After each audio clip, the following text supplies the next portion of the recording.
And of course, we have to deal with a lot of prisoners, and that's changed over the years as well. It's very strict rules applying how we deal with prisoners, how we interview prisoners. Even repeating the same question too many times is considered an oppressive interview. There's one. Dan tentu saja kita harus berurusan dengan banyak tahanan dan itu berubah selama bertahun-tahun. Juga aturannya sangat ketat, menerapkan bagaimana kita berurusan dengan penjara, bagaimana kita mewawancarai tahanan bahkan diulang. Famous case, R.V. Smith, where the defendant was asked 114 times, did you kill your wife? 113 times he said no, the 114th time he said yes. That was kicked out of court, deemed inadmissible by the judge. I don't agree with that particular rule.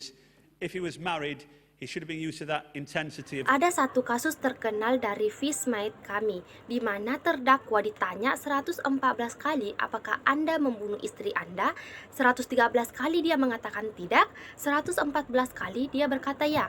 Yang dibawa keluar pengadilan yang dianggap tidak dapat diterima oleh hakim, saya tidak setuju dengan aturan itu.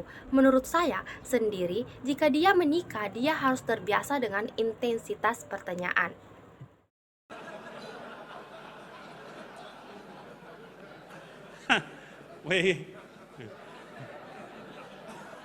And of course, we have political correctness. And did you know that many forces are no longer allowed to call prisoners anymore? They now have to call them customers.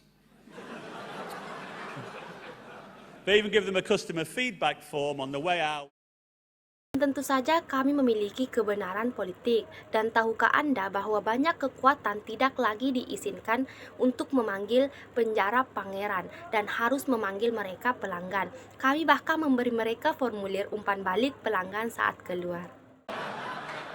In order we might improve our service, improve their detention experience.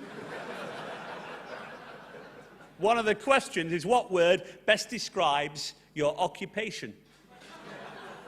Burglar. Kami mungkin meningkatkan layanan kami, meningkatkan pengalaman penahanan mereka. Salah satu pertanyaan adalah kata apa yang paling menggambarkan pekerjaan Anda, yaitu pencuri. Whatever next, were you happy with your room? Would you consider staying with us again? Was the absence of Class A drugs an inconvenience, or did you pre-plan your stay by shoving some up your bottom? Apapun selanjutnya, apakah Anda senang dengan kamar Anda? Apakah Anda akan mempertimbangkan untuk tinggal bersama kami lagi? Apakah tidak adanya obat-obatan kelas A dan ketidaknyamanan, atau apakah Anda mempersiapkan masa tinggal Anda dengan mengirimkan sebagian ke bawah? We call these people secretors. That's not a quaint Spanish lady. That's somebody that hides things in unusual places. I interviewed one gentleman and we'd recovered 1 kilo of Class A drugs secreted in his bottom, and he told me they'd been put there without his knowledge.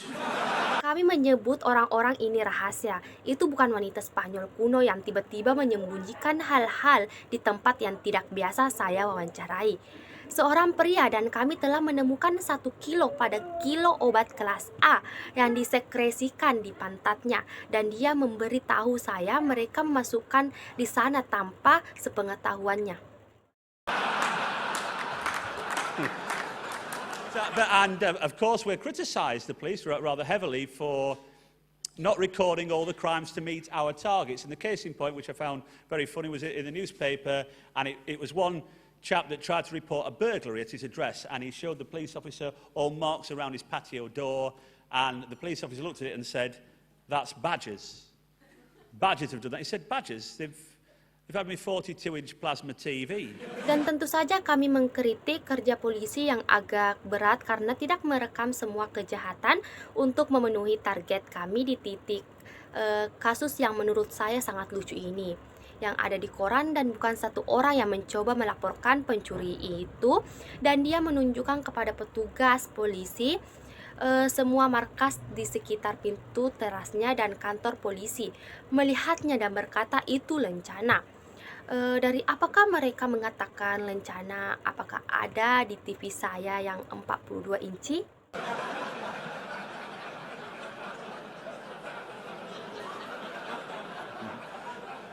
Must have been two of them. In the dog section, I had a dog called Zeus. Zeus was a German Shepherd. He got a tremendously dry sense of humour. Sometimes he let the burglars run, as if he wasn't going to chase them at all. What a kidder he was. And if he got a burglar cornered, Zeus, if he was thinking, he'd go like that. He'd tilt his head if he was thinking, and the burglar would get ever so worried. He'd say, well, what's the dog doing? I'd say, well, he's thinking.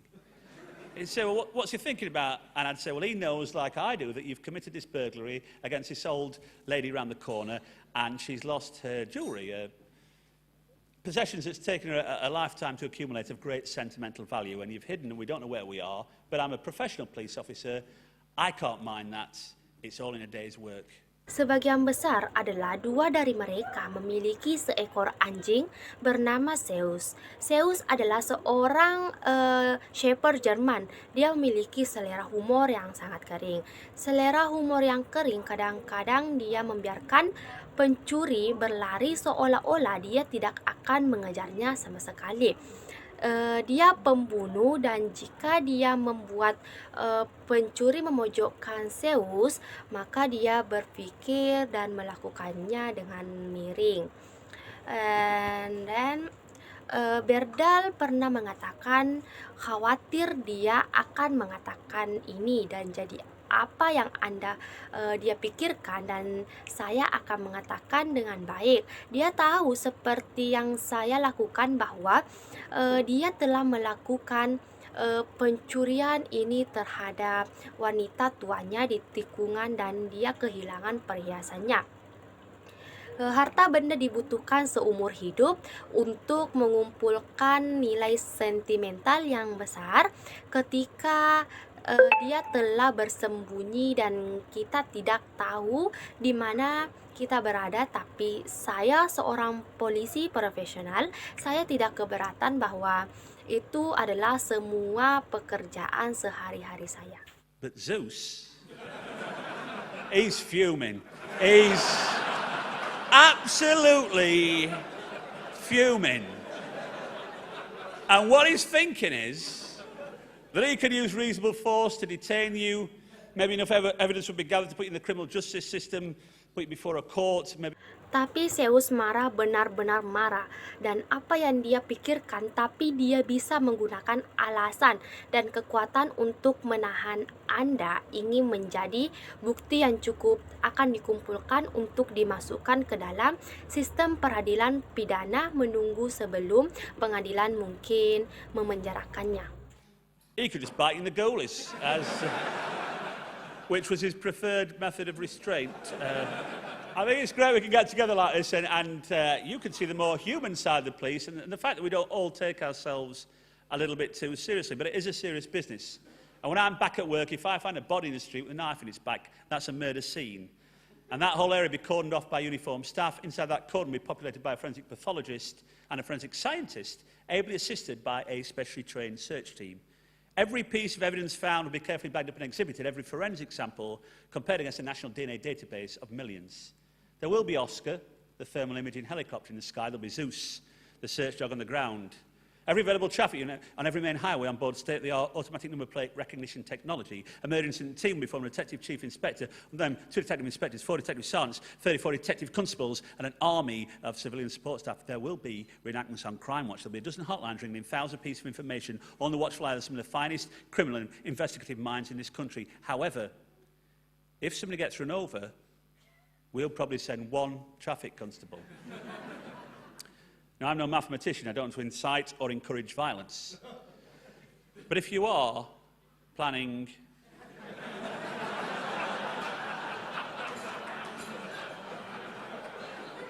on killing somebody, run him over. That's...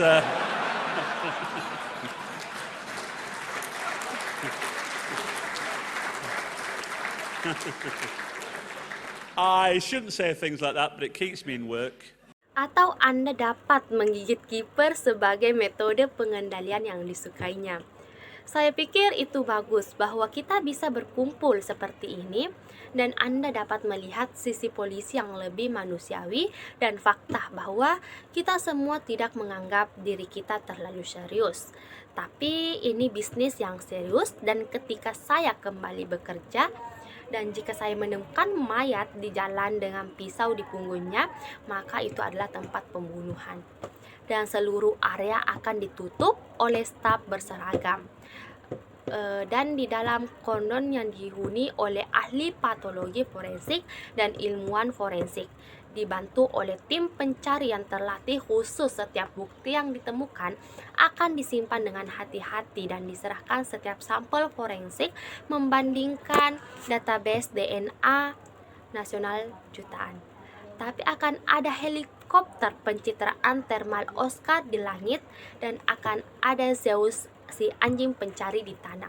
Setiap unit helikopter tersedia dan setiap jalan raya utama di atas teknologi pengenalan plat nomor otomatis yang luar biasa. Tim Odinson kami membentuk kepala inspektur yang tangguh kemudian menjadi detektif dalam pengawasan untuk pendeteksian Visains 34 polisi detektif dan staf pendukung sipil tentara akan ada pemeragaan kembali pada jaga kejahatan sehingga tidak ada detak jantung. Berarti 1000 keping informasi dalam pengawasan pikiran investigasi kriminal terbaik di negara ini. Tetapi jika seseorang terlindas mungkin mengirim satu pengaturan lalu lintas sekarang. Sekarang saya bukan ahli matematika. Saya tidak memenangkan situs atau mendorong kekerasan, tetapi jika Anda berencana saat membunuh seseorang, maka saya mengatakan tabrak dia, Pak. Saya seharusnya tidak mengatakan hal-hal seperti itu, tetapi itu membuat saya tetap bekerja dan thank you for watching dan wassalamualaikum warahmatullahi wabarakatuh.